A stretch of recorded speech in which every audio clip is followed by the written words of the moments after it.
Códigos profesionales. Integrantes: Bastida Heikki, Castilla de Mar, Guarigay Gosei y asignatura de ontología. Caso de mala praxis psicológica. Una psicóloga fue condenada por mala praxis a causa de no haber advertido en tiempo y forma el abuso sexual a que estaba siendo sometida una niña en tratamiento. La causa había sido iniciada por la madre de la víctima. La terapia había comenzado en 1998, cuando la niña tenía 4 años y medio, y la situación de abuso fue comunicada a la madre por la propia terapeuta, pero después de 2 años. La condena, que consiste en una indemnización y concierne también a la obra social en la que trabajaba la psicóloga, fue dictada por la Cámara de Apelaciones. Profesionales del área de salud mental consultados por este diario cuestionaron el fallo.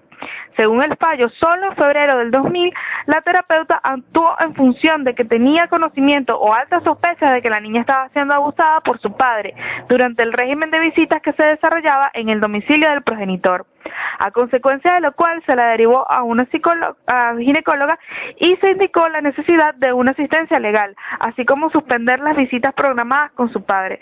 Recién en este momento la psicóloga analizó la situación de ataque real. Opiniones del caso. Sergio Rodríguez, psicoanalista, fundador de la revista Psych, observó que por la información disponible parecería que la psicóloga diagnosticó el abuso, aunque 2 años después de haber empezado el tratamiento. Tratándose de un análisis, puede llevar mucho tiempo detectar un hecho así, de modo que la acusación de mala praxis no parecería fundamentada. Irene Meller, coordinadora del Foro de Psicoanálisis de Género de Asociación de Psicólogos de Buenos Aires, señaló que a una niña de 4 años o 5 años no le es fácil expresarse verbalmente. Un elemento de diagnóstico puede ser el dibujo infantil, pero no siempre se da. Parece difícil plantear como la obligación profesional hacer un diagnóstico diferencial de un hecho tan específico, y no merece que la penalización sea el recurso más adecuado. Sí es conveniente, sin embargo, alertar a los profesionales y a sus asociaciones acerca de que el abuso sexual sobre niños es más frecuente de lo que se pensaba, a fin de afinar los recursos de investigación, diagnóstico y asistencia. Así como hubo y hay una tendencia social a desmentir el abuso, también ha surgido una tendencia social de susceptibilidad extrema, aunque comprensible, que busca el castigo a toda costa, incluyendo a los profesionales. Los primeros artículos de la psicología dicen que el artículo 4 nos dice que el ejercicio de la psicología constituye una profesión inminentemente digna y humana. El artículo 11 dice que el psicólogo debe presentar la información psicológica de manera objetiva y precisa. Y el artículo 49 nos dice que el psicólogo en su actuación profesional debe abstenerse de cometer actos que atenten contra la moral y buenas costumbres, pretextando una situación terapéutica que presente como indicada para el consultante. Es decir, analizando este caso, hay que plantearse si de verdad la psicóloga fue en contra de lo que eran sus deberes psicológicos. Según los primeros artículos, efectivamente es una profesión eminentemente digna y humana. Habría que plantearse si ella de verdad cumple con la dignidad y humanidad del psicólogo. Efectivamente, lo que está en pelea acá no es el hecho de que ella no haya cometido un acto correcto al llevar a la niña a la ginecóloga y prohibirle las visitas al padre, sino que tardó mucho tiempo en detectar el abuso. Por lo tanto, incumple con lo que es el artículo 11, no presentó la información psicológica de manera objetiva y precisa, porque ella logra diagnosticar un abuso, pero mucho tiempo después. Por lo tanto, también atenta contra el artículo 49, que ella no se abstuvo de cometer actos que atenten contra la moral y buenas costumbres. Ella, si bien denuncia algo, un caso con gravedad, no lo hace al tiempo que se requiere, entonces se prolongó el abuso sexual.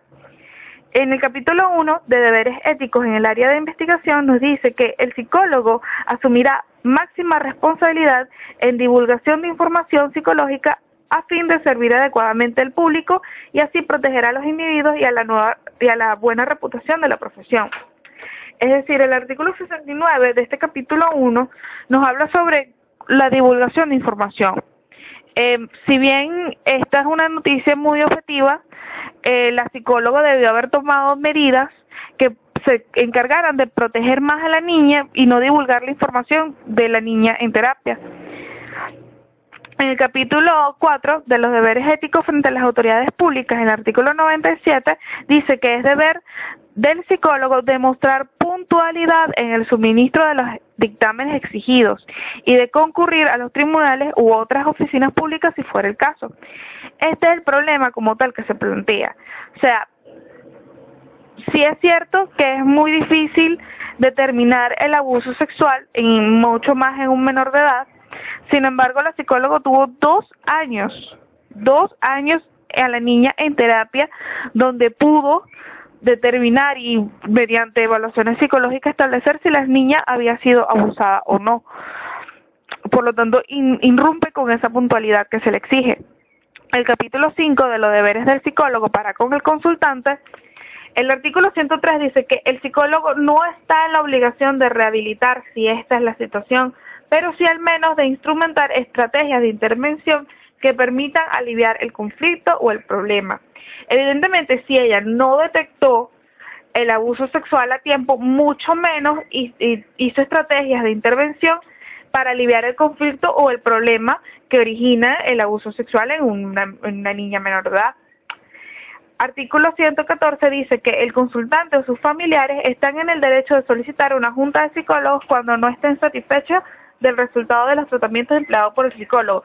Esto ya es una falla de la madre, porque si han pasado 2 años y la madre, como bien lo dice en el caso, estaba consciente del abuso y sabía que la psicóloga no estaba ayudando a su hija, no le había diagnosticado de hecho que había sido abusada, entonces ella tenía el deber y la obligación de consultar con otros psicólogos, pero no lo hizo. Entonces hay una falla en la madre también. Ahora, en las sanciones y causales que la determinan, en el artículo 177 dice que son causales que ameritan el procedimiento disciplinario contra el profesional de la psicología la violación de disposiciones contempladas en el presente código. Efectivamente, sí hay ciertas violaciones al código en este caso, por lo tanto sí merece la sanción.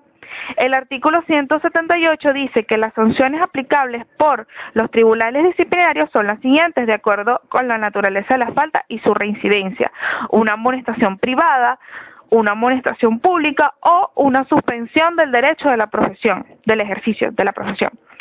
En este caso fue una amonestación privada porque la psicóloga debe dar como una especie de pago a la madre y a la niña por la mala praxis llevada a cabo por ella, una retribución monetaria a causa de la mala praxis de no haber diagnosticado el abuso sexual 2 años, sino hasta 2 años después de haber comenzado la terapia con la niña. En la referencia tenemos el Código de Ética Profesional del Psicólogo, que quedó aprobado en la Segunda Asamblea Nacional Ordinaria de la Federación de Psicólogos. Y la referencia donde después traída esta noticia fue en Noticias 12. Y acá tenemos el link para quien desee verificar, puede hacerlo. Muchísimas gracias por su atención, espero que le haya gustado este video.